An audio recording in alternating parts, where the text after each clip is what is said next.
Ufalme wa Mungu unafanya kazi na mtu kutokana na exposure ama ufahamu alionao kwa habari ya ufalme wa Mungu. Ufalme wa Mungu haufanyi kazi tofauti na vile ambavyo unaufahamu juu yake. Una limitation ya ufalme wa Mungu kwenye maisha yako ni kutokana na ufahamu ulionao. Naweza nikasema namna hiyo.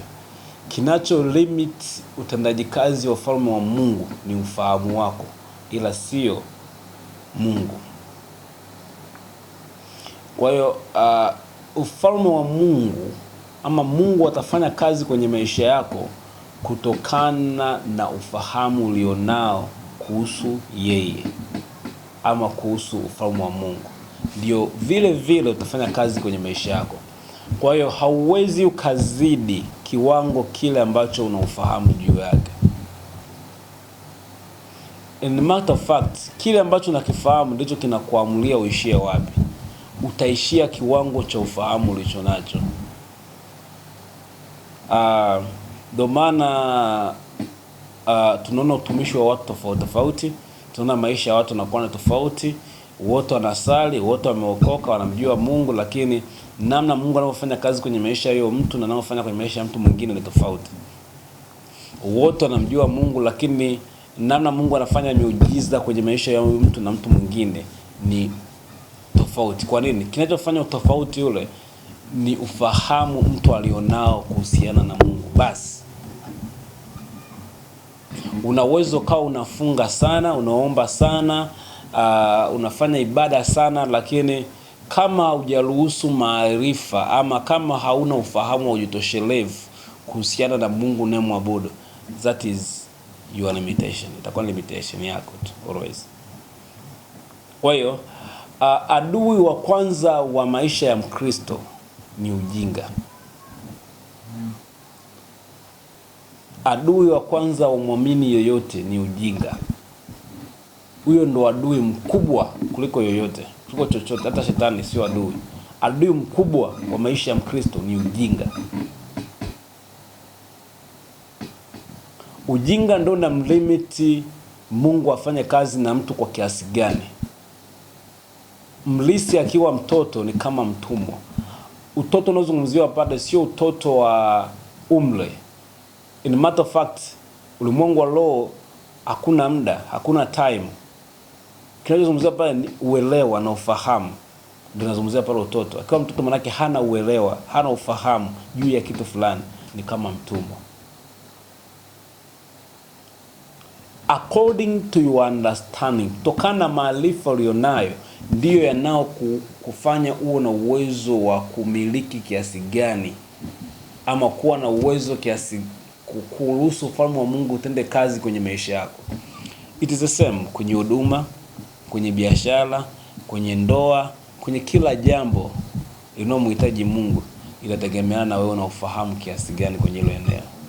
Ukitaka ufaulu vizuri kuhusu biashara, unatakiwa muelewe Mungu sana kwa upande wa biashara.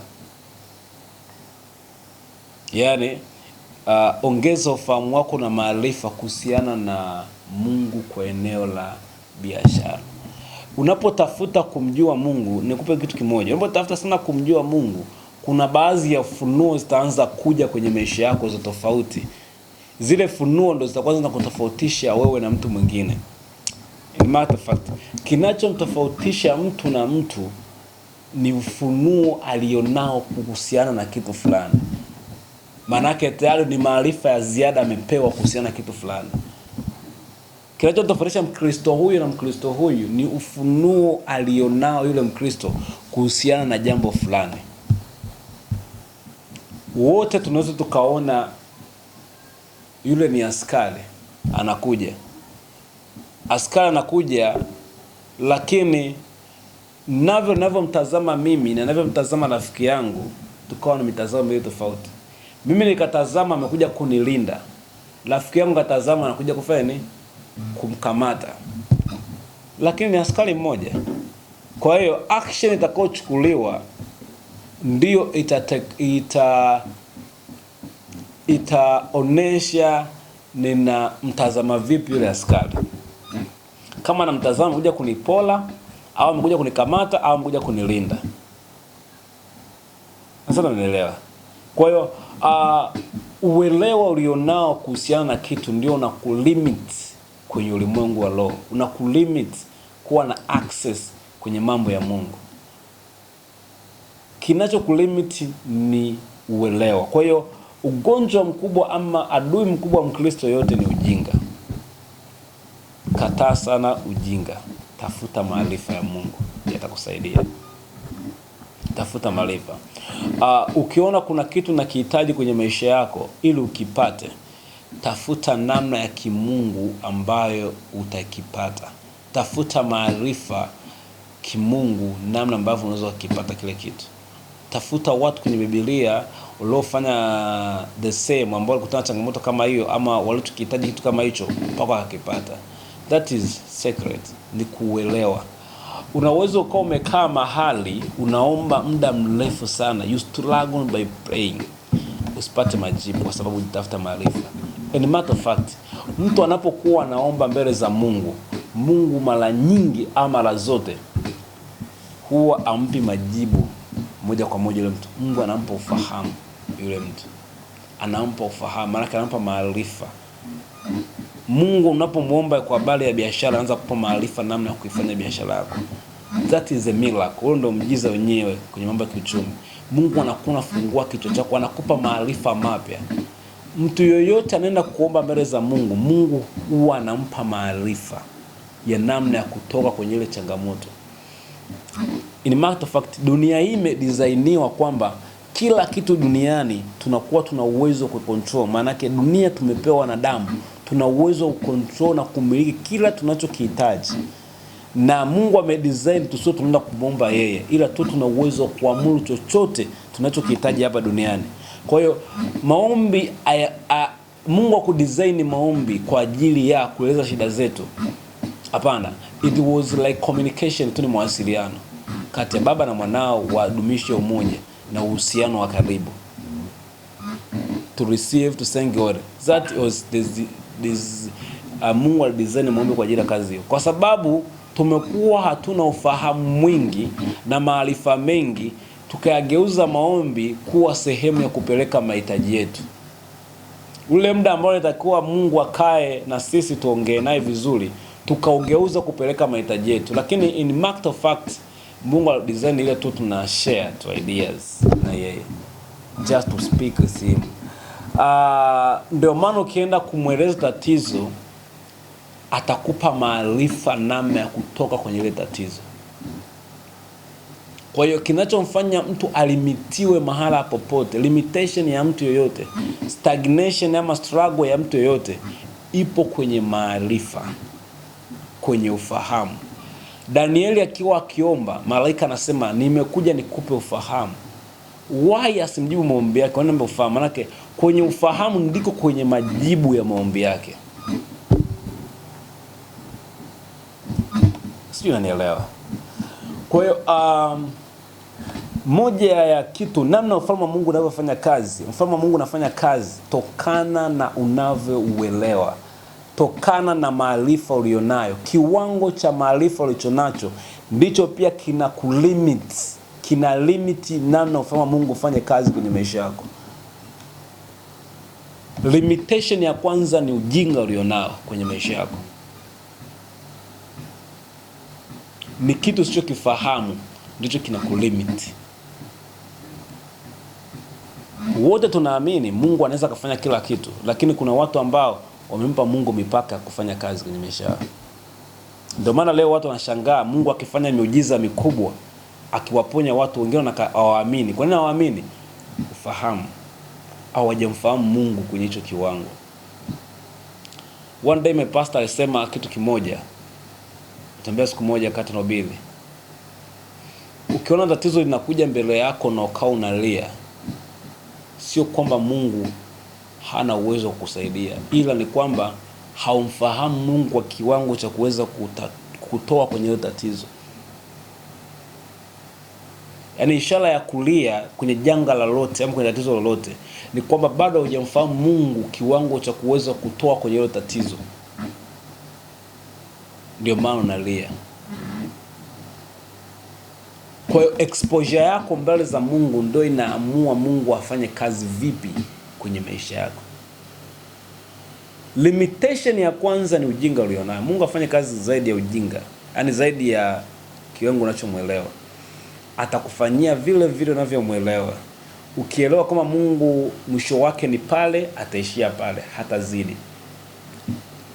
Ukielewa kama Mungu anafanyaga tu hivi na hivi, hivyo atafanya.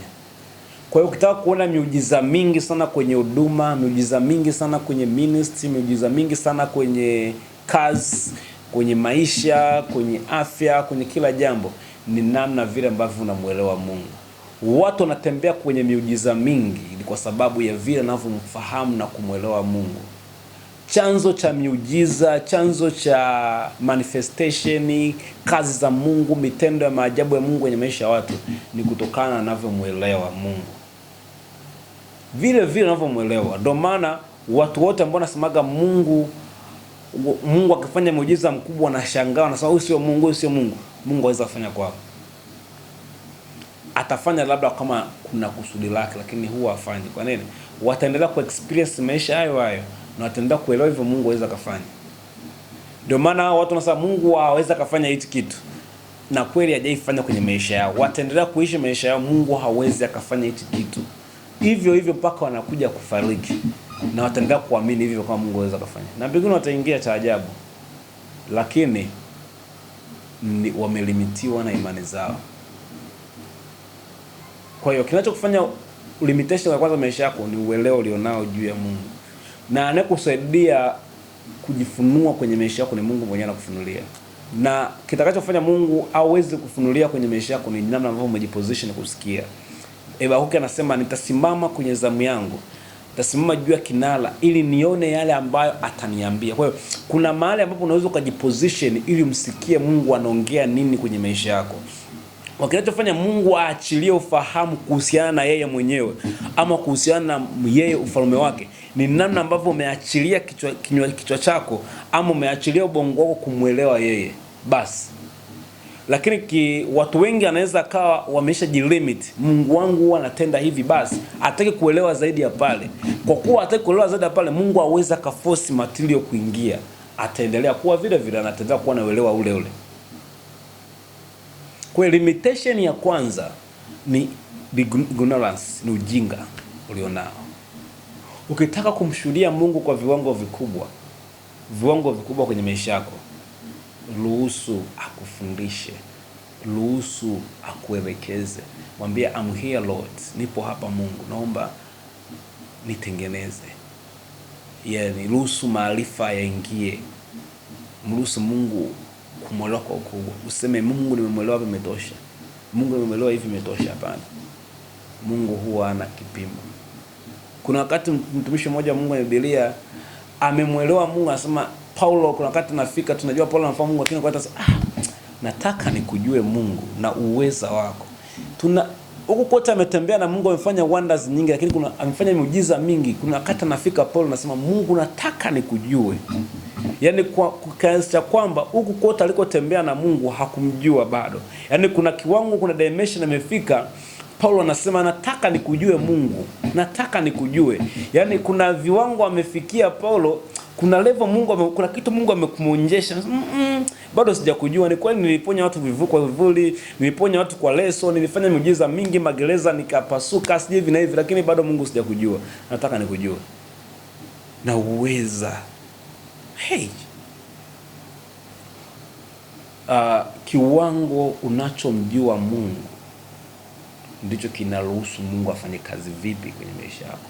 Kwa hiyo ukitaka kuona Mungu anafanya kazi kwenye maisha yako, jiachilie mbele zake ili akuhudumie yeye anavyotaka. Amen.